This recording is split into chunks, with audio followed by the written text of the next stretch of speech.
Bismillahirrahmanirrahim. Assalamualaikum warahmatullahi wabarakatuh. Selamat pagi dan salam sejahtera. Berjumpa lagi dengan saya dalam mata kuliah Teori Ekonomi Makro dengan pokok bahasan analisa kebijakan fiskal.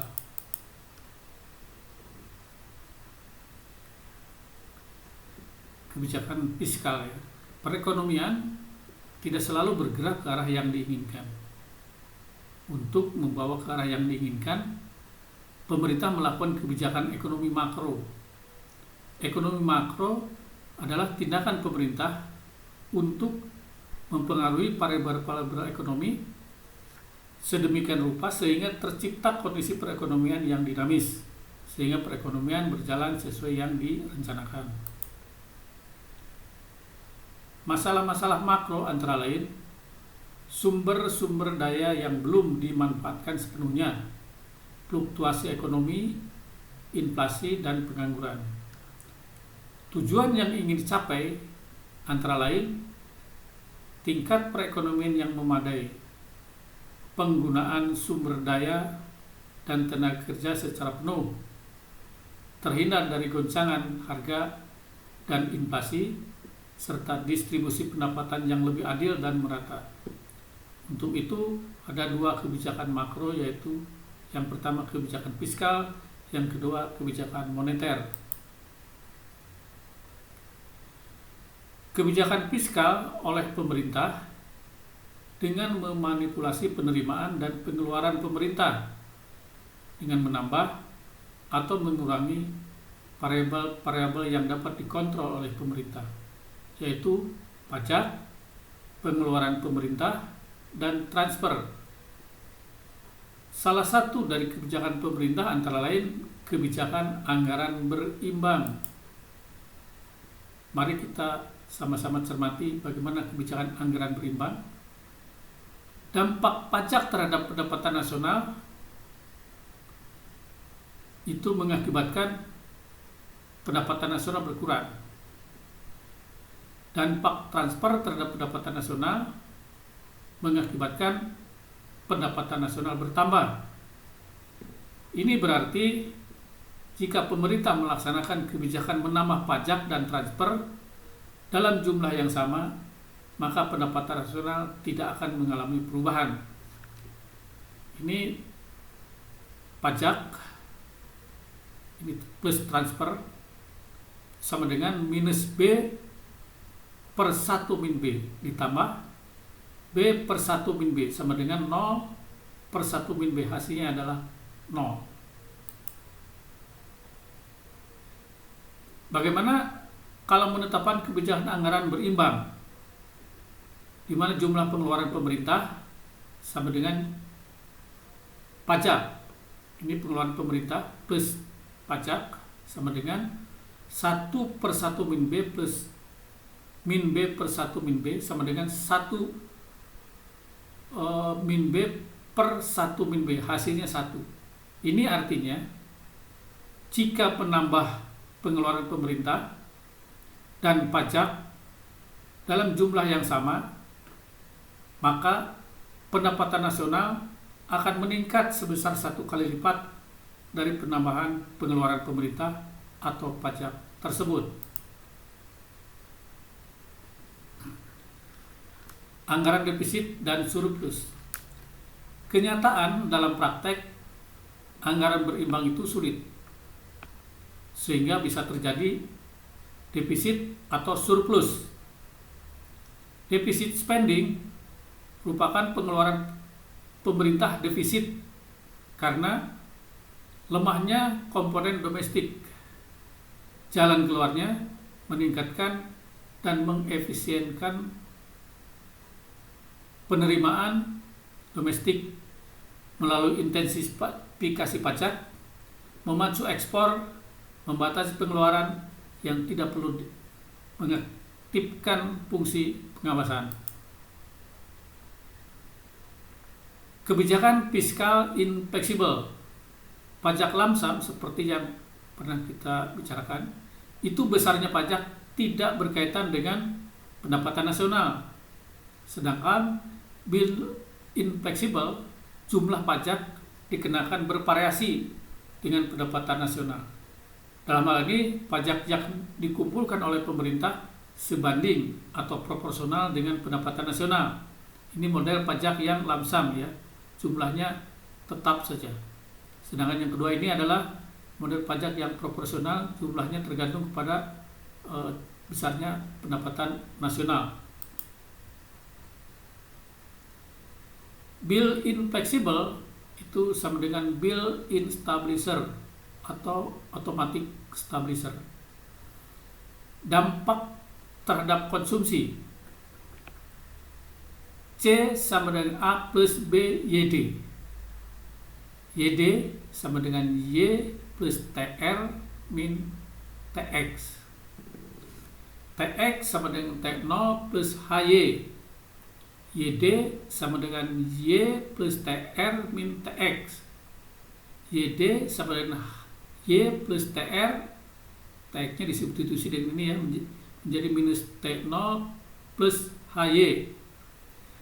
Konsumsi, C sama dengan A plus BYD.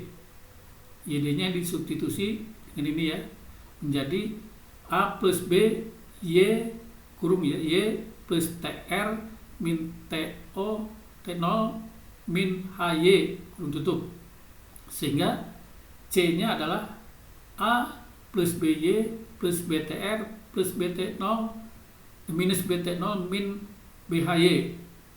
Atau ini ya, ini formula konsumsi dalam pajak fleksibel C double aksen sama dengan A plus 1 min H kurung BY plus BTR minus BTO ya. Sedangkan yang C aksen itu pajak lamsam, kalau C double aksen itu pajak built-in fleksibel. Ini model pajak built-in fleksibel ya.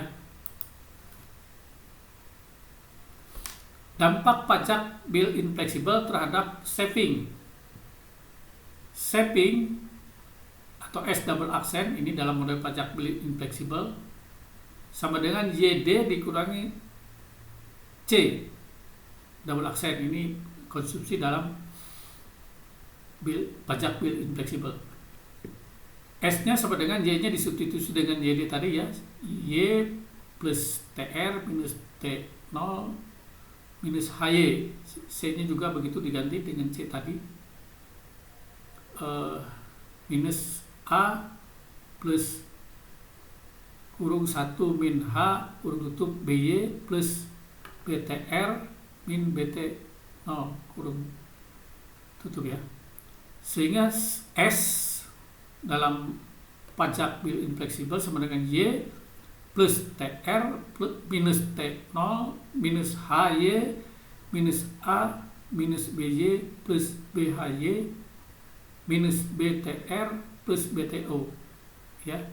Kalau yang H ini dikeluarkan ya, HY BY dikeluarkan jadi 1 ini ya, 1 min H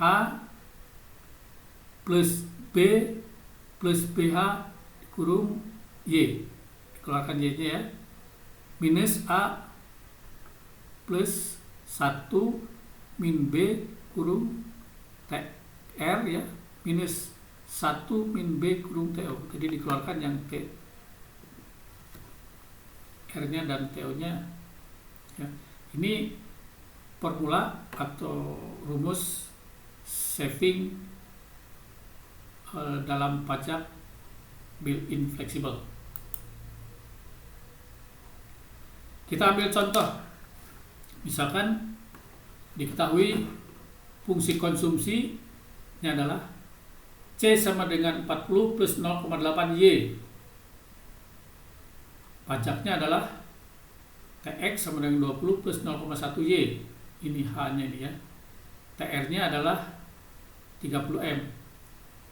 Ditanyakan cari fungsi saving dan konsumsi di bawah pajak built-in fleksibel, lengkap dengan grafiknya. Jawabnya ini rumusnya tadi kan, rumus konsumsi di dalam pajak built-in fleksibel. Sehingga tinggal masukkan aja ke rumus ini, A-nya kan 40 plus kurung 1, H-nya minus ya, H-nya itu 0,1 kurung tutup, B-nya itu 0,8 Y ya. Kemudian ditambah dengan 0,8 B-nya ini, TR-nya adalah 30 kurung tutup minus B-nya 0,8, T0-nya adalah 20. Sehingga diketahui fungsi pajak dalam fungsi konsumsi dalam pajak built-in fleksibel. Ini adalah C double aksen sama dengan 48 plus 0,72 Y. Saving dalam pajak built-in fleksibel, tadi kan rumusnya ini. Kita masuk aja ke rumus ini. 1 ya, H-nya 0,1 ini minus B-nya 0,8 plus B-nya itu 0,8, H-nya 1. Jadi 0,1 kali 0,8 Y ya. A-nya 40 minus A40 terus plus 1 ini B-nya 0,8, TR-nya 30 minus 1 B-nya 0,8, T0-nya dari 20. Sehingga fungsi saving dalam pajak built-in fleksibel adalah ini hasilnya, fungsinya S double aksen sama dengan minus 38 plus 0,18 Y. Nah, kalau di gambarnya seperti begini. Ini fungsi konsumsi awal ya. Setelah ada pajak built-in fleksibel, pajak yang proporsional tersebut berubah menjadi ini C double aksen sama dengan 48 plus 0,72 Y. Ini saving sebelum ada pajak built-in fleksibel ini ya. S sama dengan minus 40 plus 0,2 Y. Setelah ada pajak built-in fleksibel berubah menjadi ini S double aksen sama dengan minus 38 plus 0,18 Y. Tingkat pendapatan nasional keseimbangan di bawah sistem pajak built-in fleksibel. Y sama dengan C plus I plus G. C itu kan sama dengan A plus BYD. YD itu sama dengan Y minus TX plus TR. TX sama dengan T0 plus HY. TR sama dengan TR0, I sama dengan I0, G sama dengan G0. YD atau disposal income ya, itu sama dengan Y dikurangi TX plus TR. Sehingga YD sama dengan Y, TX-nya ini disubstitusi dengan ini ya, minus T0 minus HY plus TR0, ini gantinya TR-nya ini.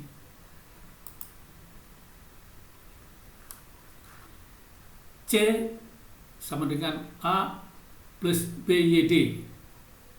YD-nya disubstitusi dengan Y ya. Sehingga C adalah sama dengan A plus B kurung Y minus T0 plus HY plus TR0 kurung tutup. Ini disubstitusi ya. Sehingga C-nya itu adalah sama dengan A plus B Y minus BT0 minus BHY plus BTR0. Kita kembali ke persamaan awal ini. Y sama dengan C plus I plus G. Y, C-nya ini disubstitusi dengan ini. Ganti ya. Ya, menjadi A plus BY min BTO BT0 min BHY plus BTR0 plus I0 ya, I0, I-nya ini ganti I0, G-nya G0. Yang ini dipindah ya, ini di sebelah sini yang ada Y-nya. Sehingga Y minus BY plus BHY sama dengan A minus BT0 plus BTR0 plus I0 plus G0. Ini Y-nya dikeluarin sehingga 1 min B plus BHY. Ininya A sama dengan A minus BT0 plus BTR0 plus I0 plus Y0. Kalau Y-nya dicari berarti kan ini Y ya 1 per ini kali A minus BT0 plus BTR0 plus I0 plus Y0. Ini formula atau rumus keseimbangan dalam pendapatan dalam pajak bilik fleksibel. Nah, kita ambil contoh misalnya ini. Diketahui ini, fungsi konsumsinya adalah C sama 40 plus 0,8 YT. Pajaknya, TX-nya 20 plus 0,1 Y, ini H-nya ya.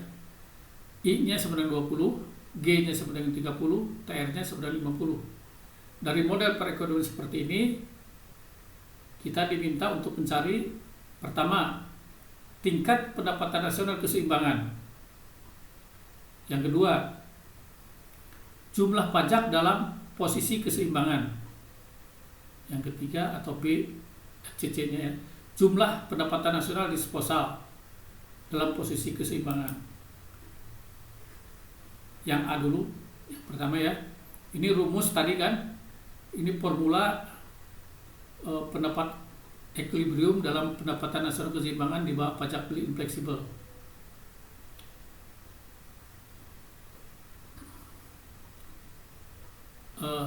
Y sama dengan 1 kan per 1 kurung ya min B, B-nya 0,8, B H-nya itu B-nya itu 0,8, H-nya 0,1, jadi 0,8 dan 0,1 gitu ya.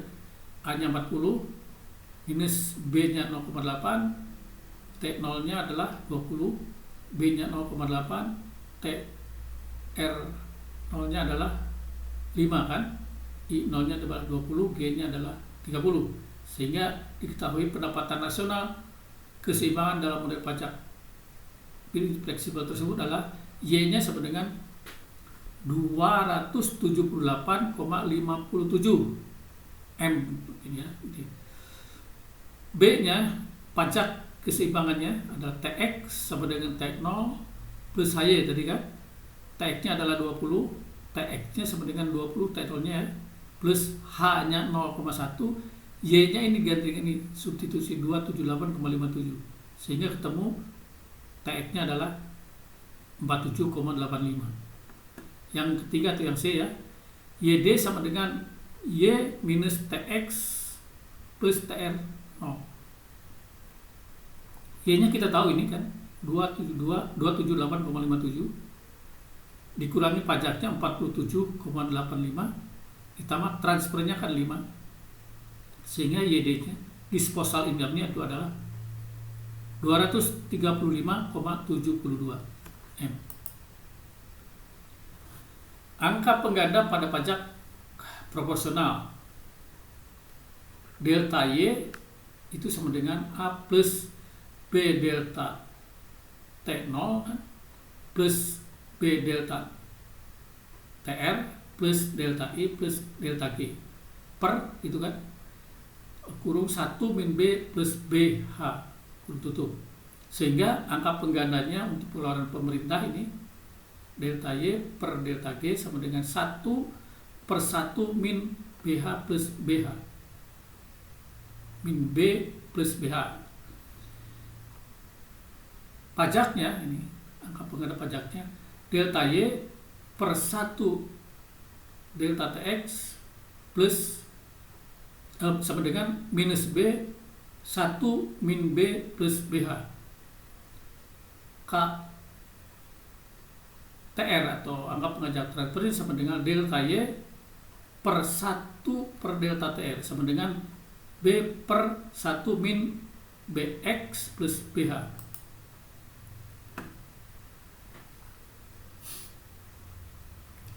Angka pengganda di bawah pajak built-in fleksibel ya, yaitu KG, KTR, KTR lebih kecil daripada di bawah sistem lamsam. Karena dalam sistem lamsam penyebut adalah 1 min B dan dalam bill in flexible penyebutnya adalah 1 - B plus BH, maka anggap pengganda sistem pajak bill in flexible lebih kecil daripada sistem lamsam. Dampak kebijakan fiskal di dalam bill in flexible dengan mengubah-ubah pengeluaran pemerintah, pajak dan transfer terhadap pendapatan nasional tidak lagi sehebat perubahan sistem pajak biasa atau lamsam. Apakah ini sebuah kelemahan?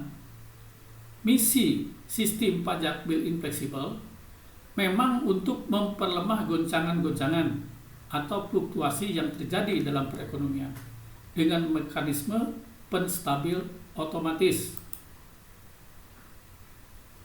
Kebijakan fiskal diskresional. Kebijakan pemerintah meningkatkan atau menurunkan pendapatan dan pengeluaran dengan tujuan mencapai atau menciptakan suatu tingkat perekonomian yang diinginkan. Beberapa alternatif yang mungkin dilakukan. Yang pertama adalah menaikkan atau menurunkan pengeluaran pemerintah. Yang kedua, menaikkan atau mengurangi pajak. Yang ketiga adalah kombinasi dari kedua cara di atas.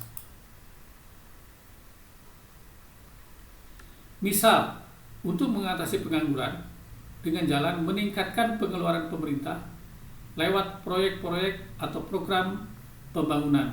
Misalnya, memperbanyak padat karya, dananya dari dalam dan dari luar negeri, jadi bisa utang ini.